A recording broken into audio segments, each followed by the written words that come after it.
Bonjour, aujourd'hui c'est le 11 novembre, un jour férié ici en France. Et donc le 11 novembre marque c'est le début de la fin de la Première Guerre mondiale.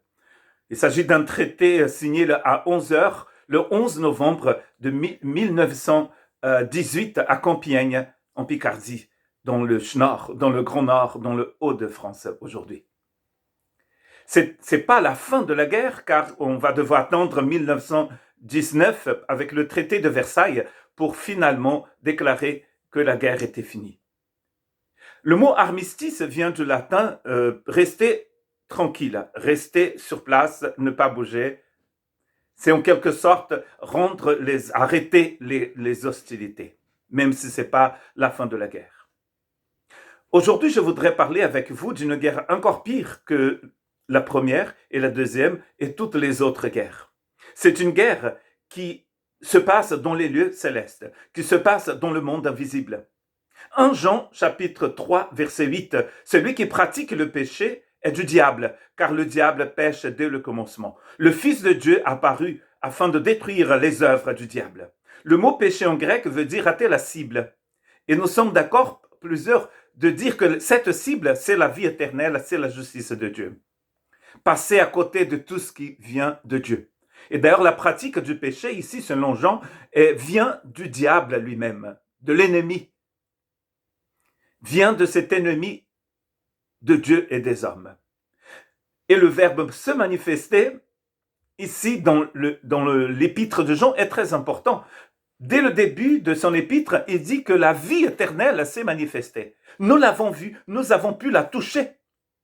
La vie éternelle, ici, c'est le Christ, qui est apparu, que s'est manifesté pour détruire les œuvres du diable. Et pas qu'un armistice, mais une complète capitulation du mal.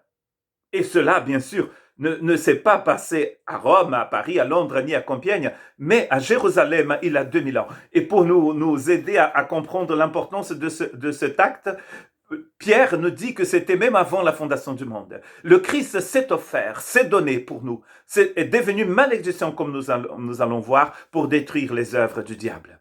C'est lui qui n'a point connu de péché, il a fait devenir péché pour nous, afin que nous devenions en lui justice de Dieu. Nous dit 2 Corinthiens chapitre 5, verset 21. Le Christ est devenu péché pour nous. Il a pris sur lui le péché de toute l'humanité, de toutes les personnes qui ont vécu pendant la première guerre, pendant la deuxième guerre. Il a 1000 ans, il a 2000 ans, 3000 ans, aujourd'hui, demain.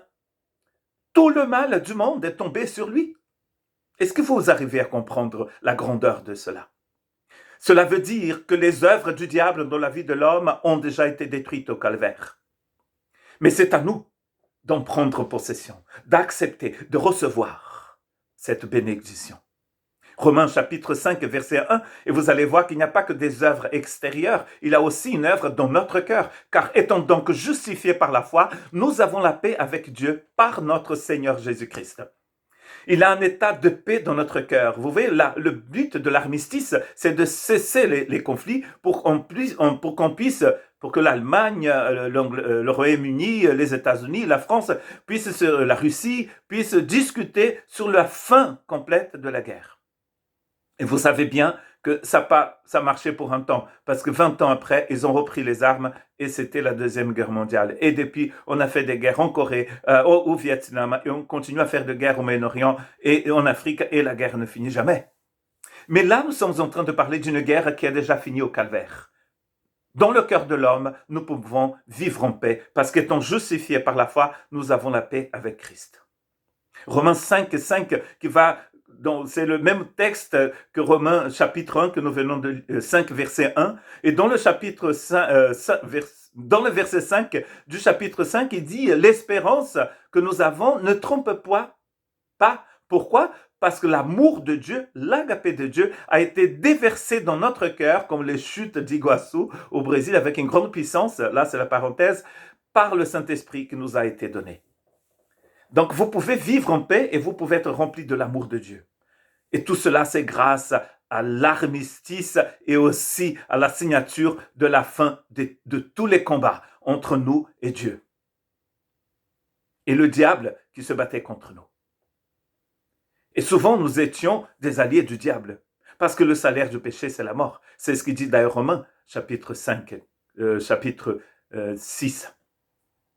Christ nous a rachetés de la malédiction de la loi, étant devenu malédiction pour nous, car il est écrit, maudit est quiconque est pendu au bois. Galates 3,13. Christ est devenu malédiction. Il avait une malédiction qui penchait sur nous, et vous voyez bien qui tombait, qui est venue vers nous.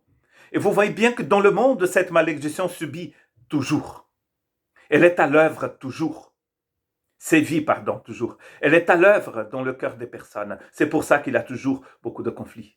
Mais la bonne nouvelle, c'est que Christ a déjà pris sur lui cette malédiction. Donc nous n'avons pas besoin de vivre en guerre. Dans notre cœur, bien sûr. Dans notre esprit.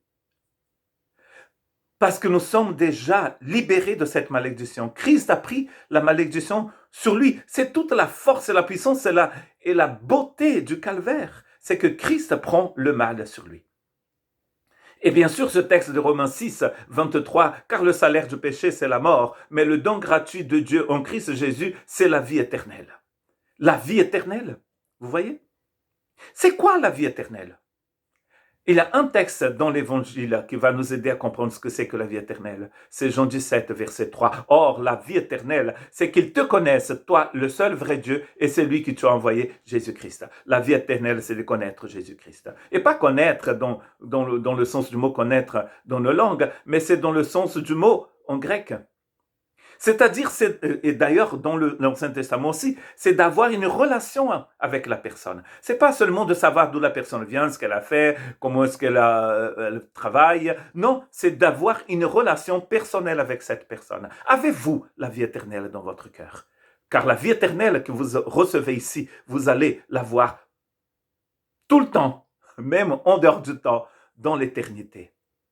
Que Dieu vous bénisse et qu'il vous aide à comprendre qu'il y a des armistices encore plus importants. Et celui qui a été signé au calvaire, c'est un armistice éternel. Et rien d'ailleurs ne peut le changer. Car Jésus dit dans le livre de Jean, ceux qui sont à moi, personne ne peut les ravir à ma main. Personne ne peut les enlever à moi. Que Dieu vous bénisse.